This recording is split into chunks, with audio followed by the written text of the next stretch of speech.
யோசிச்சு பாருங்க, உங்க வீட்டுல வறுமையா இருந்தா கூட உங்க வீட்டுல ஒரு துண்டு கேக்கு பீஸ் பக்கத்து வீட்டுக்காரங்க கொடுத்தாங்க, உங்க அம்மா இம்மிடியேட்டா எடுத்து வாயில போடாது. நீ ஸ்கூல்ல இருந்து வரதுக்காக வெயிட் பண்ணோம், ஏன்னா நீ வந்தியானா அதை சுவைக்கலாம்னு சொல்லிட்டு 2 பங்கா போட்டு உனக்கு ஒரு பங்கு கொடுத்துருக்கோம்.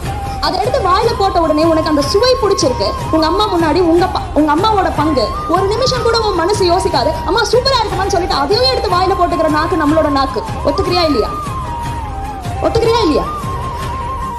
இன்னைக்கு உனக்கு படிக்க பிடிக்கல, நீ பிடிக்கல அப்படின்னு சொல்லிட்டு சொன்ன உடனே நீ வீட்டுல இருந்து வர, ஸ்கூல்ல இருந்து வர வழியில உன் ஃப்ரெண்டு சொல்லுவான், மச்சாமா அடுத்த வீட்டு தெருவுக்கும் நம்ம தெருவுக்கும் கிரிக்கெட் போட்டி வரியா போய் ஆடலாம் அப்படின்னா, அன்னைக்கு உனக்கு ஸ்பெஷல் கிளாஸ் இருந்தா கூட நீ இமீடியட்டா உங்க அம்மா கிட்ட சொல்லுவ, அம்மா ஸ்பெஷல் கிளாஸ் போறேன், நான் ஸ்பெஷல் கிளாஸ் போறேன், நீ என்னை எதிர்பார்க்காத அப்படின்னு சொல்லிட்டு கொஞ்சம் கூட மனசாட்சியே இல்லாம விளையாடிட்டு வீட்டுக்கு போவ.